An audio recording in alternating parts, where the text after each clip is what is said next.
Para terminar con el tema de modularidad, vamos a ver cómo se utiliza esta definición en la detección de comunidades en redes reales. Esta, por cierto, es una de las aplicaciones más populares de la ciencia de redes para el análisis de fenómenos, tanto sociales como de otro tipo.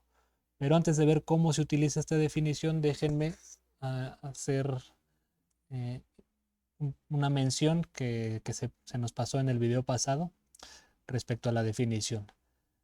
En el video pasado analizamos con cierto detalle qué significa toda esta parte de la definición, de la expresión matemática de la modularidad, que es la suma sobre todas las parejas de nodos del elemento IJ de la matriz de adyacencia menos este producto del grado del nodo I y el grado del nodo J dividido entre dos veces el número de enlaces de la red, y todo esto multiplicado por una delta sobre las clases del nodo I y el nodo J. Sí, analizamos con cierto detalle esta diferencia, pero algo que omitimos fue este último detalle. Si todo esto lo dividimos entre dos veces el número de enlaces de la red, logramos que Q tenga un valor acotado entre -1 y 1. ¿Sí? Puede tener un valor negativo si es que los enlaces de la red se concentran entre nodos de distintas clases. Puede tener un valor positivo si los enlaces de la red se concentran más en nodos de la misma clase, ¿sí? Pero dividiendo todo entre 2L, logramos que el valor de la modularidad no dependa del tamaño de la red, ¿sí? Otra cosa que vale la pena mencionar es que esta definición de modularidad que hace Newman en el año 2004, en el artículo que ya les proporcionamos, ¿sí?, recae sobre todo en esta expresión que, como dijimos la vez pasada, es la probabilidad de que los nodos I y J estén conectados, dejando fijos sus grados, el número de enlaces totales de la red, y es una probabilidad si es que los enlaces se distribuyeran de forma aleatoria. Esta elección no es la única posible. De hecho, podríamos no fijar, por ejemplo, los grados de los nodos, ¿sí?, y quedarnos únicamente como constante el número de enlaces de la red y ver cuál es la probabilidad de que dos nodos cualesquiera estén conectados. Eso podría hacerse. Sin embargo, como dice Newman, particularmente en la nota 37 del libro, en el apartado que les proporcionamos en el video pasado, dice que esta elección se hace porque da buenos resultados.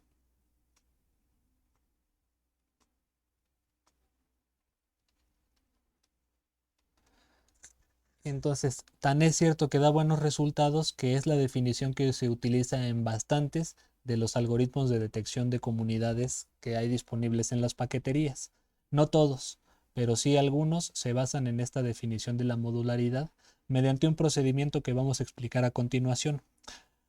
Ahora, déjenme explicar de qué se trata, cuál es el problema que intentamos resolver y por qué todavía no podemos resolverlo con la pura definición de modularidad.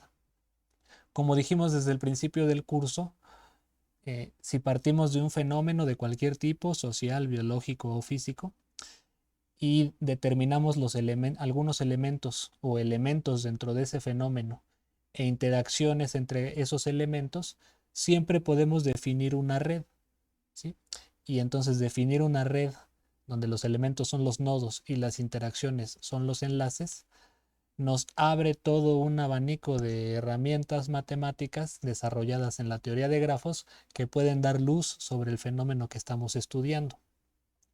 Y lo que dijimos en el video pasado fue que si dentro de ese fenómeno hay clases, o lo que es lo mismo, comunidades, y estas comunidades son significativas para el fenómeno, ¿qué ejemplos pusimos? El ejemplo de los niños y las niñas de una escuela secundaria en Estados Unidos, en el que si identificábamos como rasgo distintivo el color de su piel, resulta que las relaciones de amistad se concentraban en niños con el mismo color de piel, por ponerles un ejemplo. También mencionamos que podría haber ciertos fenómenos, en ciertos fenómenos sociales, podría haber clases significativas definidas como el género de los elementos o de las personas de las que estamos hablando. Incluso mencionamos un fenómeno en el que lo significativo sería la región de la que estamos hablando, ¿sí? Entonces déjenme aquí mal dibujar un mapita, ¿sí? Para representar eso que dijimos, que fue, sí, no importa mucho, pero llegamos a mencionar que para el fenómeno de vuelos entre aeropuertos, vuelos internacionales entre aeropuertos, había clases o comunidades significativas dadas por las regiones y eran significativas porque buena parte de los enlaces se concentraban entre aeropuertos de la misma región, ¿sí? Entonces, si hay clases significativas o lo que es lo mismo, comunidades significativas en el fenómeno del que estamos hablando, eso se vería reflejado en la red, ¿sí? Una red abstracta hecha de nodos y enlaces, ¿sí? Eh, se veía reflejado en esta propiedad que es la modularidad y un valor positivo.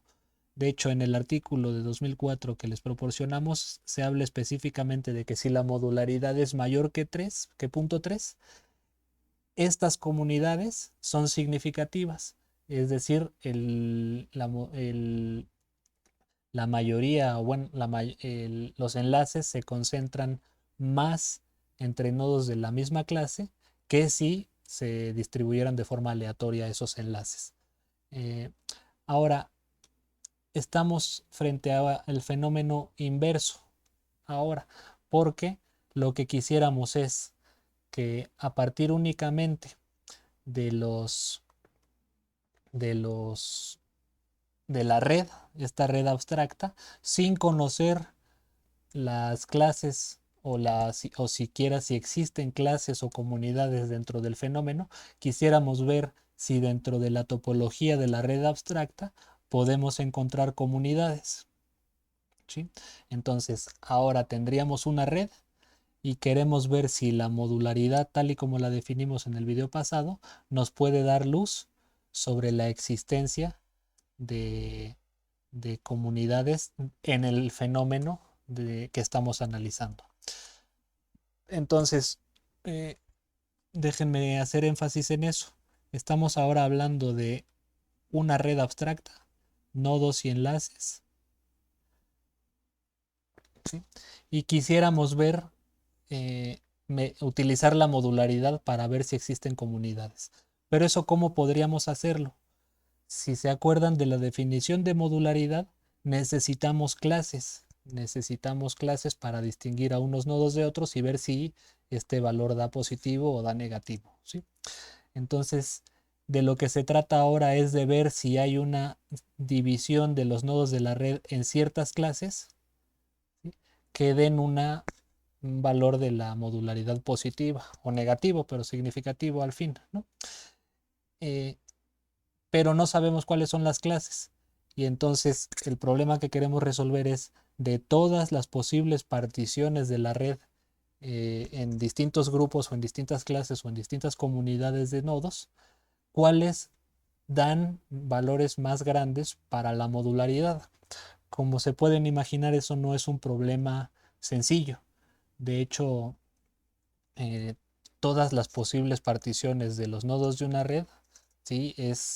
Va, crece de manera exponencial, ¿sí? De hecho, es mayor que el propio conjunto potencia de los nodos de la red, ¿no? Entonces, eh, este problema se ha abordado y se ha intentado resolver de muchas formas.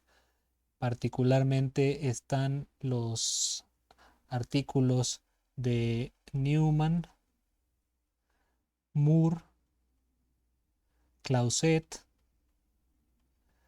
otra persona llamada apellidada Girvan, ¿no? Y hay un conjunto de artículos del 2004 en el que se presentan algunos métodos para encontrar esas particiones que maximicen la modularidad. Por eso estamos hablando de un método de maximización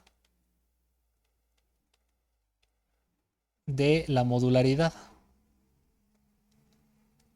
Algoritmos que se basan en la maximización de la modularidad. Entonces les digo que hay un conjunto de artículos del 2004 en el que se proponen y demás. Estamos ya en el terreno de la computación, de los algoritmos y de qué tan eficientes pueden ser. Pero particularmente ahorita les proporcionamos y voy a explicar con un poquito de detalle nada más un artículo de alguien de Blondel y otros, publicado en el 2008, que les proporcionamos el preprint y una explicación muy general de lo que se trata.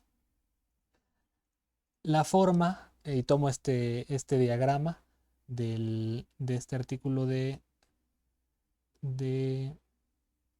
Blondel. Déjenme nada más borrar aquí. Entonces tomo este diagrama del artículo de Blondel que les proporcionamos para mencionar como idea muy general cómo funciona este algoritmo. Ustedes parten de una red sin clases, ¿sí? Una red en donde todos los nodos, o sea, no sabrían determinar cuándo unos nodos son de una clase o de otra. Y lo que van a hacer es un proceso iterativo de 2 pasos. Vamos a empezar con una red y vamos a empezar suponiendo que todos los nodos pertenecen a una clase distinta. Cada nodo tiene su propia clase. Entonces iniciamos, si la red tiene n nodos, iniciamos con n clases. Y entonces vamos a ir cambiando nodo a nodo de clase. Empezamos con este nodo y lo cambiamos de clase y lo mandamos a la clase de uno de sus vecinos. Y medimos Q. ¿Sí? Y luego tomamos ese mismo nodo y lo cambiamos a la clase de su otro vecino y igual medimos Q. Y entonces así vamos a ir nodo por nodo cambiándolo a las clases de sus vecinos. ¿Sí? Y en cada paso se va a ir midiendo Q. Si el valor de Q calculado es mayor que considerando al nodo en la otra clase, ¿sí? Nos vamos a quedar con esa nueva clase, o sea, con el nodo en cuestión considerado en la clase de ese vecino. Y así vamos a ir nodo por nodo cambiándolo de clase y viendo cómo se comporta el valor de Q. El chiste de este procedimiento en el que recorremos todos los nodos y los vamos cambiando de clase a las clases de todos sus vecinos y calculando Q, el chiste es obtener un valor último de Q que ya no pueda ser mayor, es decir, que cambiando individualmente a cada uno de los nodos a la clase de sus vecinos, Q no pueda ser mayor. Obtendríamos un máximo para el valor de la modularidad con cambios individuales de nodos. Ya que se definieron algunas clases maximizando en un primer paso este valor de Q, ¿sí? En este segundo diagramita ya tendríamos en este ejemplo 4 clases, ¿sí? El siguiente paso es generar una nueva red en donde estas clases serían nodos de una nueva red. Como como dice el diagrama aquí abajo, tendríamos un nodo rojo, un nodo verde, un nodo azul y un nodo azul clarito. Estos nuevos nodos en realidad son grupos de nodos. Y los enlaces entre estos nuevos nodos en realidad es la suma de los enlaces entre los nodos originales entre redes. Por ejemplo, entre el nuevo nodo verde y el nuevo nodo azul hay 4 enlaces que unen a ambas comunidades y eso se representa como un enlace con valor 4. Además, los nodos internos o los nodos ubicados dentro de cada una de las comunidades se van a tomar como autoenlaces, ¿sí? Esto con el propósito de no perder información, ¿sí? Y ya que tenemos esta nueva red en donde los nuevos nodos son grupos de nodos anteriores, volvemos a hacer el mismo procedimiento. Es decir, a cada uno de estos nuevos nodos lo vamos cambiando de clase a las clases de sus vecinos y vamos viendo si cada uno de estos cambios hacen que Q crezca o que Q decrezca. Y entonces nos vamos quedando después de repasar cada uno de los nuevos nodos con el valor máximo de Q hasta que ya no encontremos una distribución de clases que haga más grande a Q. Y esto se va a hacer tantas veces hasta que ya no haya posibles maximizaciones de Q. Entonces esto se hace una y otra y otra y otra vez en varias pasadas hasta que encontremos el máximo valor posible de la modularidad y encontremos las comunidades que lo generan, ¿sí? Esto no solo nos va a dar al final un conjunto de comunidades, sino que eh, también cada uno de los pasos nos da información sobre jerarquías. Dentro de cada una de las comunidades finales puede haber comunidades en su interior que nos dan mucha información de las jerarquías y de los grupos, y como veremos eventualmente de algunas de las propiedades fractales de las redes reales, pero no hay que adelantarnos mucho sobre eso. Entonces, ese es un procedimiento propuesto por Blondel y que de hecho es uno de los algoritmos, genera uno de los algoritmos que vamos a estar utilizando en la parte práctica, pero lo único que queríamos transmitirles es una idea general de qué significaría utilizar la modularidad para la detección de comunidades. Hay muchas soluciones posibles para detectar comunidades. Dentro de todas esas opciones está la de maximización de la modularidad y hay muchas opciones computacionales para maximizar la modularidad. De hecho, cada año se están desarrollando nuevos algoritmos que maximizan de forma más rápida la modularidad, pero aquí les presentamos como idea general por ser sencilla este, eh, y accesible y darnos una muy buena idea del método que propuso Blondel y otros en su artículo de 2008 que les proporcionamos. Con esto cerramos entonces y pueden pasar a hacer la parte práctica.